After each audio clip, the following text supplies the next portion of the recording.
রাজনীতিতে পা দিয়েই লোকসভা নির্বাচনে প্রার্থী তালিকায় জায়গা করে নিয়েছিলেন রচনা বন্দ্যোপাধ্যায়। হুগলির তৃণমূলের প্রার্থী হয়েছিলেন। তারপর থেকে নানা মন্তব্যই বিরোধীদের থেকে শোনা গিয়েছিল। বিরোধীরা বলেছিল বিপুল ভোটে জিতলেও তাকে আর দেখা যাবে না। সদ্য লোকসভা ভোটে বাজিমাত করে দিদি নাম্বার 1 থেকে হুগলির নাম্বার 1 হয়ে উঠেছেন রচনা। তারপরে বিরোধীদের ভুল প্রমাণ করে প্রায় সব সময়ই তার লোকসভা কেন্দ্রে দেখা যাচ্ছে রচনা বন্দ্যোপাধ্যায়কে। লোকসভা ভোটের আগেই বিরোধীরা বলেছিল রচনা জিতলে তাকে আর দেখা যাবে না হুগলিতে। রচনা বন্দ্যোপাধ্যায় জিতেছেন, শপথ গ্রহণও সমাপ্ত হয়েছে। এখন তিনি হুগলির ভারপ্রাপ্ত সাংসদ। কিন্তু সাংসদ হবার পর বিরোধীদের কথা একেবারে উল্টো প্রমাণ হচ্ছে। কখনো তিনি হাসপাতালে, কখনো স্কুলে, কখনো আবার নানান অনুষ্ঠানে হুগলিতে তাকে স্বাচ্ছন্দ্যে দেখা যাচ্ছে। হরিট উচ্চ বিদ্যালয়ের বিজ্ঞান বিভাগের উদ্বোধন করলেন সাংসদ রচনা ব্যানার্জি। বিধায়ককে সঙ্গে নিয়ে 3 লাখ অনুদান দেবার কথা ঘোষণা করলেন তিনি। এদিন হরিট উচ্চ বিদ্যালয়ের এই অনুষ্ঠানে উপস্থিত ছিলেন সপ্তগ্রাম বিধানসভার বিধায়ক তপন দাশগুপ্ত, জেলা পরিষদের সভাধিপতি রঞ্জন ধারা সহ বহু উচ্চ ব্যক্তিত্ব এবং তৃণমূল নেতৃত্ব। এদিন বিজ্ঞান বিভাগ উদ্বোধনের সঙ্গে সঙ্গে বিধায়ক তপন দাশগুপ্ত বলেন, এই স্কুলের উন্নয়নের জন্য তিনি বিধায়ক তহবিল থেকে 3 লক্ষ টাকা দান করলেন।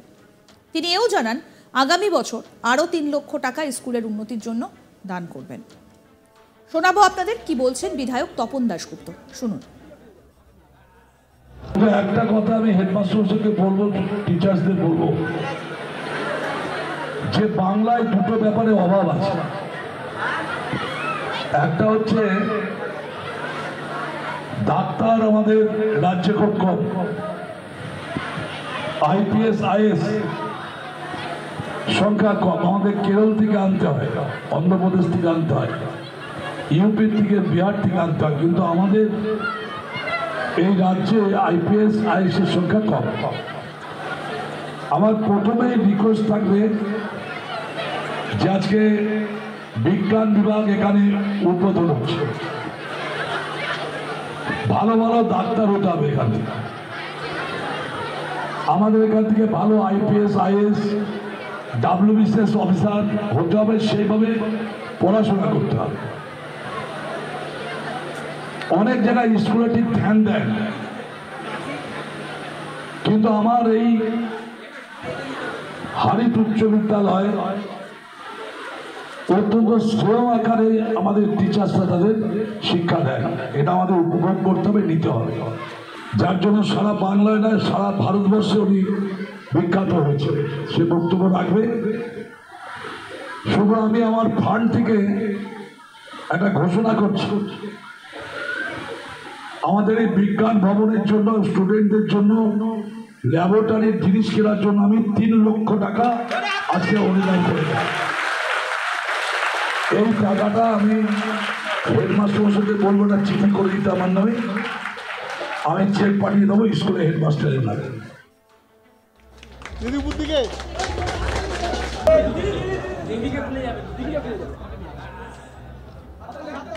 একই সাংসদ রচনা বন্দ্যোপাধ্যায়, তার উপর দিদি নাম্বার 1, তাকে দেখার জন্য স্কুল পড়ুয়ারা উচ্ছ্বাসে হেঁটে পড়ে।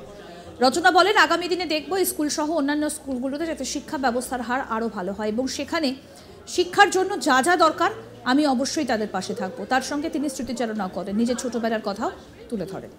এবার শোনাবো কি বলছেন সাংসদ রচনা বন্দ্যোপাধ্যায়, শুনুন।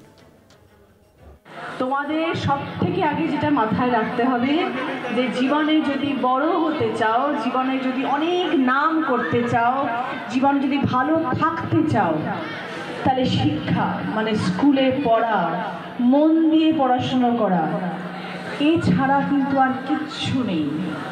পড়াশুনো করতে হবে এবং সমাজে নিজের নামটা উজ্জ্বল করতে হবে।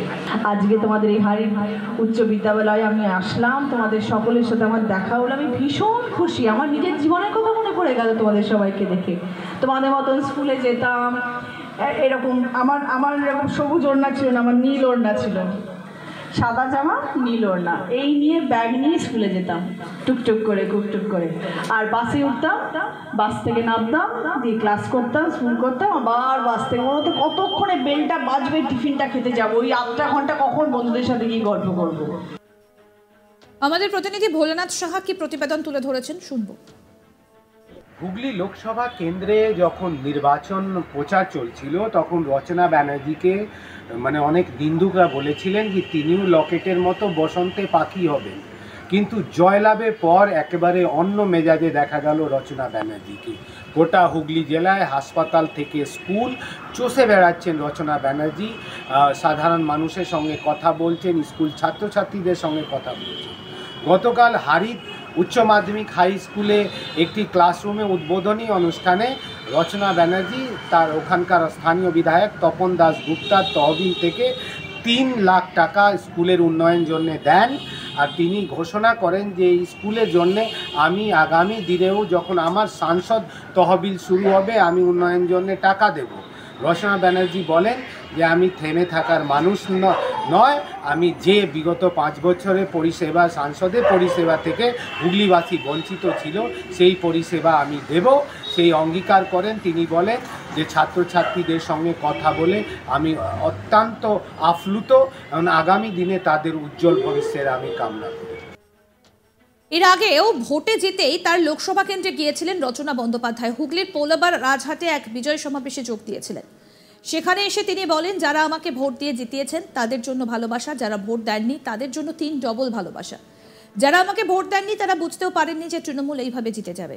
যারা লকেটকে ভোট দিয়েছে তারা এখন মাথা চাপড়াচ্ছে, এখন কোথায় যাব, লকেট তো পালিয়ে গেছে। তবে চিন্তা নেই, তাদের জন্য আমি রচনা ব্যানার্জি আছি। শুনুন কি বলেছিলেন সেদিন রচনা ব্যানার্জি। যারা আমাকে চুচুড়া থেকে ভোট দিয়েছে তাদের জন্য অগাধ ভালোবাসা, যারা ভোট দেন তার জন্য তার 3 ডবল বেশি ভালোবাসা। কারণ যারা ভোট দেননি তারা বোধহয় ভাবতেও পারেননি যে তৃণমূল এইভাবে চলে আসবে।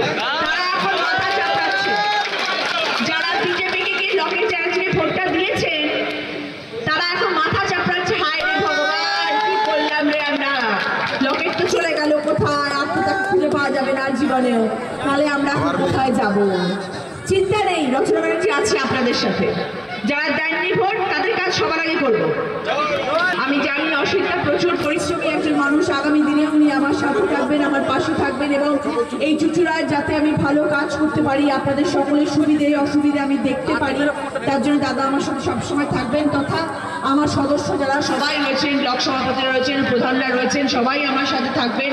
সবার মিলিত প্রচেষ্টায় ভালো কাজ হয়, একার দ্বারা কিচ্ছু হয় না, আমি তাদের ভীষণ বিশ্বাসী এবং আমি সবসময় সেটাই বলে এসেছি।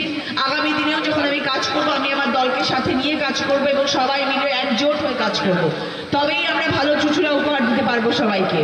তথা আমার বাকি আরো যে 6টা কনস্টিটিউয়েন্সি আছে সবার জন্য আমাকে ভালো কাজ করতে হবে। আপনারা সাথে থাকবেন, আপনাদের সাথে আমি সবসময় দেখা করব, কথা বলবো। আবার অলরেডি অফিস হয়ে গেছে দাদার কৃপায়, দাদা আমাকে এখানে সুগন্ধার মোড়ে অফিস করে দিয়েছেন, আমি অনেক আরও আপডেট পেতে দেখতে থাকুন আজ তাক বাংলার ইউটিউব চ্যানেল, সাবস্ক্রাইব করুন।